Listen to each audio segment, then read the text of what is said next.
Son las 10 de la noche con 9 minutos.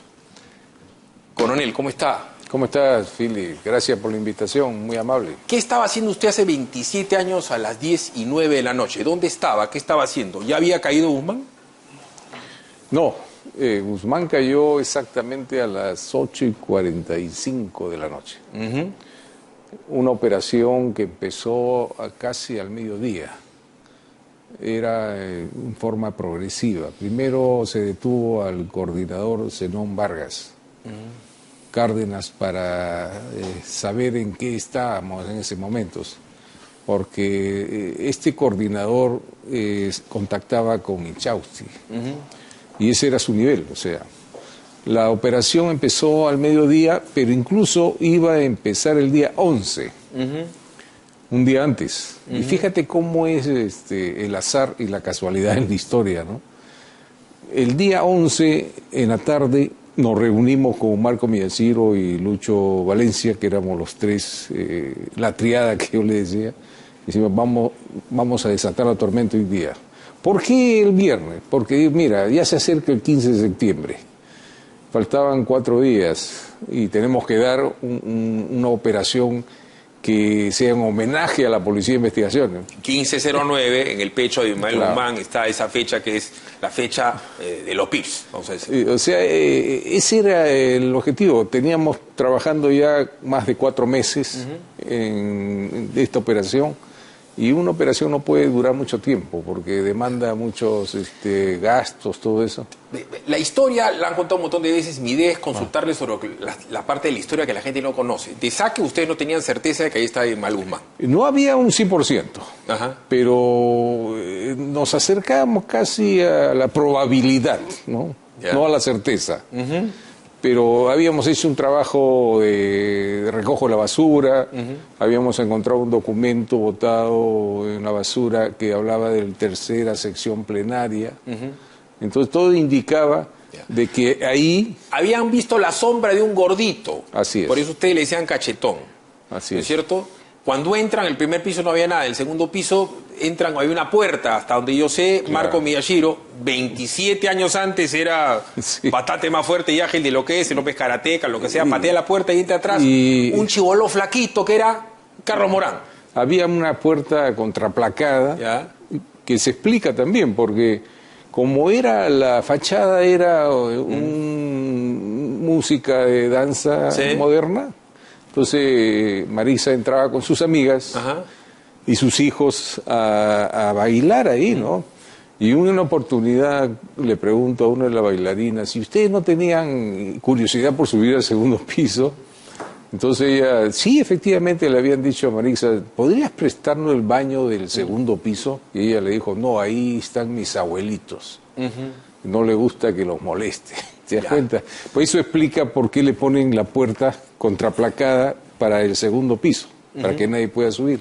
Pero el hecho es que cuando rompe la puerta, Miyashiro tampoco sabía quién estaba, la puerta se rompe, se cae, Miyashiro trastabilla y Carlos Morán y la gente entra atrás y Carlos Morán, ¡pum!, lo ve al cachetón. Claro, al lado derecho estaba el cachetón y el primer impacto es fuerte porque la Miriam, o sea, la Elena Parraguirre estaba cerca de él y lo escuda, lo protege, ¿no? Pensando que eran todos menos de la Dincote. No sabía, le pregunta, ¿quién es usted? Porque yo sigo pensando que cometió el error de subir a Carlos Morán, ahí mismo yo lo plomeo, pero yo soy más o menos impulsivo. Vamos a ver la nota y después le vamos a preguntar pormenores del acontecimiento al hombre. Repito, no hay peruano vivo con mayor mérito que el señor. Ojo, yo sé de todos sus deméritos, hasta los que él cree que yo no sé. Pero no hay un solo peruano con más mérito que los señores del GEIN vivos. Porque sin la captura de Abimael Guzmán, todos estaríamos muertos. Y todos los que lo odian al señor también estarían muertos. Veamos la nota.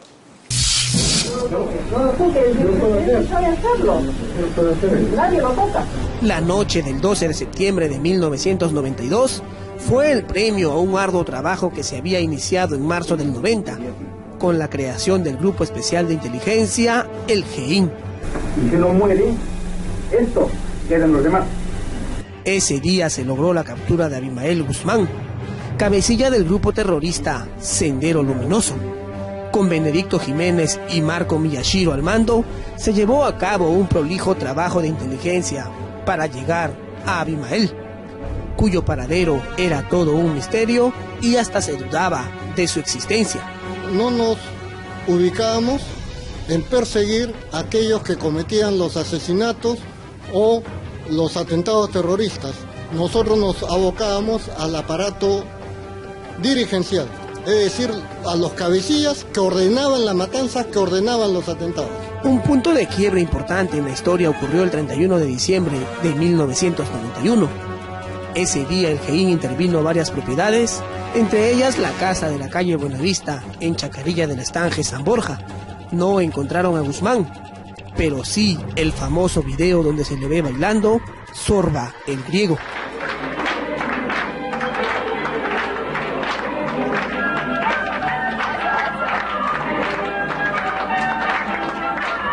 Para esos allanamientos, un grupo de fiscales colaboraba con el GEIN para que las incursiones en las viviendas estuvieran dentro del marco legal. En oportunidades interesantes e importantes me comunicaban para realizar una serie de operativos y que yo conformara mi grupo de fiscales. Fueron muchos los fiscales que ayudaron, pero en determinado momento el grupo de colaboradores se redujo. Esto para que las investigaciones se mantengan en secreto.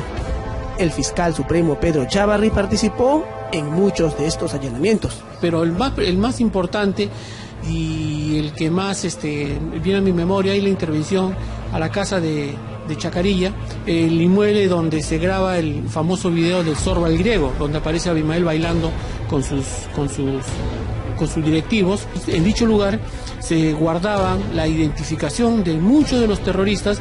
Cuenta que su participación no se limitó solo a la logística para que se efectúen los operativos. Incluso llegaron a participar en la toma de declaraciones de algunos terroristas. En el caso mío, yo hablo en el mío, se logró identificar pues ya grupos o a personajes importantes a quienes ya se les venía realizando seguimientos. Con el video de Zorba el Griego en sus manos, el GEIN logró tener el rostro de Abimael, de quien hasta ese momento solo tenían una foto antigua. Gracias a ese descubrimiento y otros avances en la investigación, es que el sábado 12 de septiembre de 1992, a las 8:40 de la noche, se puso en marcha la Operación Victoria. La primera sorpresa fue: Abimael Guzmán está vivo, porque desde el año 83 habían informaciones que Abimael Guzmán ya había fallecido. 12 años después de la quema de ánforas en Chuschi, el poblado ayacuchano donde Sendero Luminoso perpetró su primer atentado, la organización terrorista más sanguinaria del país fue descabezada. Van a la mano derecha, a la mano izquierda, y en ambos casos gritan positivo. Pero cuando escucho positivo para Cachetón, que era este asesino de Guzmán, me dirijo hacia ahí y efectivamente lo veo ya controlado por el personal que me acompañó en esa captura. Guzmán fue capturado al interior de una casa en Surquillo y junto a él cayó Elena Iparraguirre, que semanas atrás había perpetrado el atentado en la calle Tarata, en Miraflores.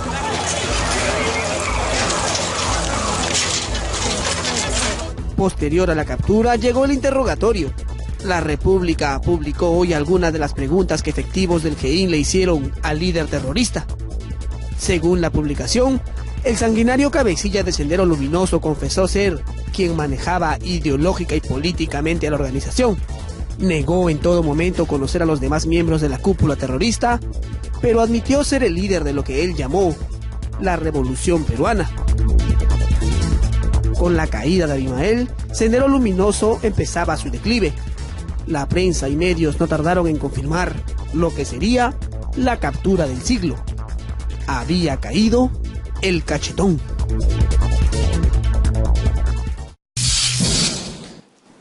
Yo le voy a robar a Benedicto, sea casi telegráfico para responder todas las preguntas que le voy a hacer, porque le voy a hacer las preguntas que la gente quiere.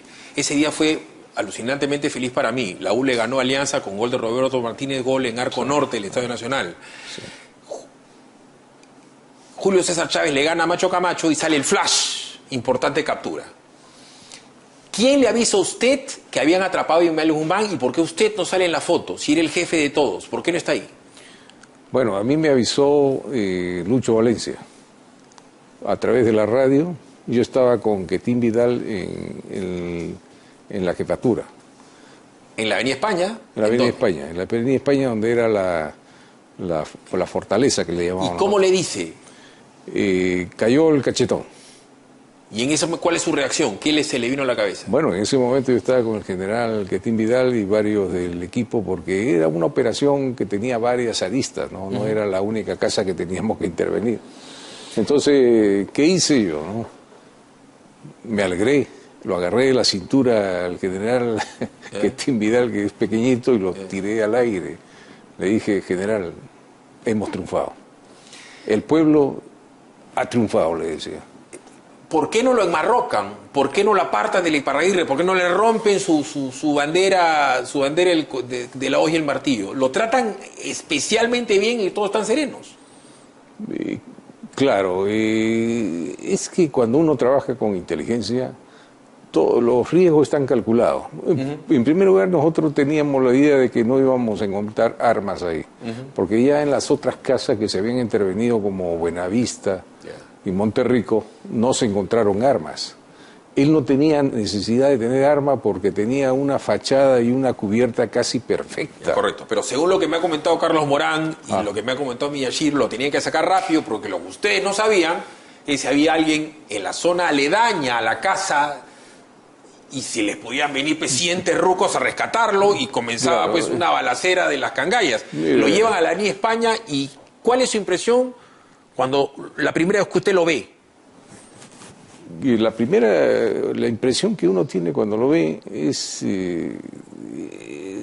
una mezcla de sentimientos, porque uno vive obsesionado durante 3 años pensando en él, o sea, te obsesionas tanto que comienzas a estudiar su forma de qué cosas leía, qué comía, qué fumaba, y cuando uno lo ve sientes una tranquilidad, ¿no? Usted lo llevó a odiar, ¿no? Cuando el enemigo tiene cierto nivel y es un estratega como Guzmán, porque es un estratega, tú lo llegas a apreciar en ese nivel. O sea, ¿por qué? Porque la guerra, dice Sun Tzu, es una guerra de mentalidades, de habilidades y de estrategias. Usted leyó todos los libros de comunismo y por haber, ¿no? De Engels, Marx, Mao, en fin. Sí. Usted era el pensamiento Benedicto versus el pensamiento Gonzalo. Usted llega un momento, ¿en qué momento es que usted se sienta a conversar con él? Era un interrogatorio, eso de diga usted cómo es cierto que generales de ley, pero ¿en qué momento se sueltan y logran conversar? ¿O siempre fue una relación de captor, capturado, pregunta y respuesta? Él, los 15 días que estuvo en la DINCOTE, los primeros días queríamos nosotros filmar las entrevistas, ¿no? Pero no quería dar entrevistas, no quería conversar. Entonces, a la final le dijo, bueno, pregúntenle a Miriam, dijo. La sacamos a Miriam y le dijimos, Miriam, vamos a filmarle al presidente, porque le gustaba que le decían presidente. ¿Qué te parece? Y ella dijo, déjenme conversar con él. ¿Y por qué quieren filmarlo? Porque queremos perennizar estas imágenes, porque a lo mejor se va a la cárcel y se muere. Entonces dijo, ya está bien, ha aceptado. O sea, eso quiere decir que Guzmán era muy dependiente de Miriam. Guzmán amó 3 mujeres en su vida. Ajá. A la segunda mujer de su padre, la chilena que le dio primera vez cariño en su vida porque él odiaba a su madre porque la había abandonado.